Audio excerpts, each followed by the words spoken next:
দেখেন গাছ থেকে কিভাবে রস পড়ে আর এত ছোট গাছ, ছোট মরিচের ঝাল বেশি কথায় আছে না? ঠিক এরকমই এখন মিল পাইছি। এই দেখেন কতক্ষণে রস পড়ে, এই যে এখন ১ ফোঁটা পইড়া গেল। আর রসগুলা কত ফ্রেশ। ১ ফোঁটা, এই দেখেন কতক্ষণে আরেক ফোঁটা পড়বে। আমরা নালিটা একটু পরিষ্কার করে দিই, তাহলে আরেকটু তাড়াতাড়ি পড়বে। ঠিক আছে? আপনারা দেখতে থাকেন। অনেকে তো বলেন কি যে আমরা রস হয়তো সংগ্রহ করি ময়লাতে। না ভাই, আমাদের রস সংগ্রহ করার জন্য ওই যে আমাদের দেখছেন আমরা বাদুড়ের যেন না খাইতে পারি, এজন্য আমরা ওই প্রোটেকশন ব্যবহার করি। আর দেখেন নালিটা পরিষ্কার করে দিলাম। ঠিক আছে? এখন সুন্দর করে এখন দেখেন কিভাবে রস পড়ে। ঠিক আছে? আপনারা তো অনেকে বলতেছিলেন যে রস কীভাবে, এই যে এগুলো পরিষ্কার করে এখন কিন্তু বোতল পাতলে কিন্তু অলরেডি রস পড়বে আছে। আমরা এখন দেখি রসটা কীভাবে পড়ে। একটু অপেক্ষা করেন। ছোটো মরিচের ঝাল বেশি ভাই, আসলেই সত্যি। এই যে এখন রসটা আসতেছে, কিছুক্ষণ একটু সময় লাগবে, কেন ওইখান থেকে রসটা প্রসেসিং হইতেছে। একেবারে সরাসরি আপনাদেরকে দেখাই। এই দেখেন, এই যে এইখান থেকে রসটা বের হইতেছে। এখান থেকে বের হয়ে আস্তে আস্তে আস্তে আস্তে নালির মধ্যে আসবে, এসে রসটা বের হবে। একটু অপেক্ষা করেন, তাইলে বুঝতে পারবেন।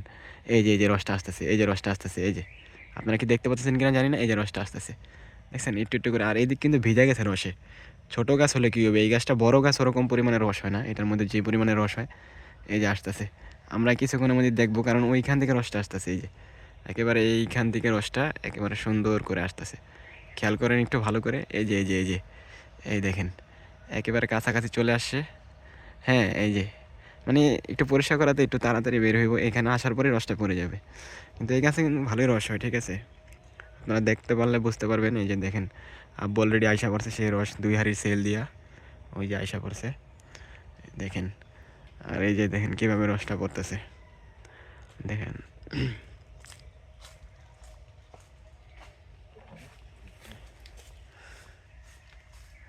ওই যে আমার আব্বু অলরেডি ২ হাঁড়ি রস সেল দিয়ে দিছে, আমরা একটু আপনাদেরকে দেখানোর অপেক্ষা করতেছি।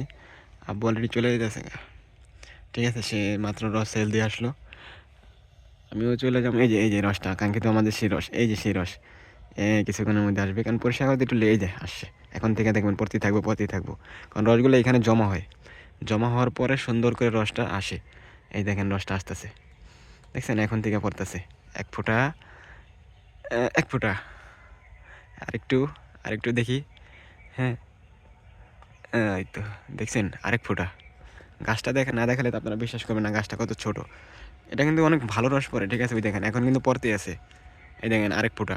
এখন এখন হিসাব করেন আর তখন হিসাব করেন, পরিষ্কার করার আগে কেমন পড়ছে আর এখন। এই দেখেন আরেক ফোঁটা, এখন আরেক ফোঁটা পড়বে। এখন কিন্তু কেউ বোতল পাততেছে না, কারণ আমরা ঝর্ণাটা সংগ্রহ করি না, আমরা একেবারে খাঁটি রস যেটা ওটাই সংগ্রহ করি। আর গাছটা আপনাদেরকে পুরো ভালো করে দেখে, কত ছোট গাছ দেখেন, এই গাছের মধ্যে রস। ঠিক আছে? তাহলে ভাই একটা কথা আছে না যে ছোটো মরিচের ঝাল বেশি, আসলে কিন্তু ঠিক। ওই বড় গাছে কিন্তু অত পরিমাণে রস হয় না। ওই যে দেখেন বোতল পাইতে রাখছে অল্প রস, কিন্তু এটার মধ্যে মানে পোলাপানে না খাইলে এক হাঁড়ি মানে ১ বোতল নামানো যায় যদি, যেহেতু ছোটো গাছ।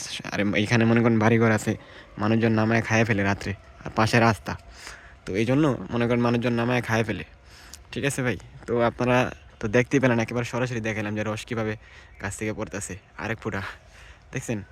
তো আমরা এখন চলে যাবো, আব্বা আমার এই অলরেডি চলে গেছে। তো আপনারা জানাবেন, ঠিক আছে, যে আমরা কীভাবে রস সংগ্রহ করি, আপনাদের কেমন লাগে, কারণ আমাদের রস সংগ্রহ তো কোনো বাদের জন্য না খেতে পারে, এই জন্য আমরা প্রোটেকশন ব্যবহার করি। আর আজকে তো সরাসরি দেখালাম যে ছোটো গাছে কীভাবে রস পড়ে, আর আরেকদিন দেখাবো বড় গাছের থেকে রস কীভাবে পড়ে। তাহলে আজকে চলে যাই, এটা এভাবেই থাকুক। আর এগুলো আজকে কাটা হয়নি, এগুলো এরকমভাবে আছে। এই যে দেখেন এগুলোর মধ্যে অত রস পড়ে না, আমরা কিন্তু এই ছোটো গাছটার মধ্যে অনেক বেশি রস পড়ে।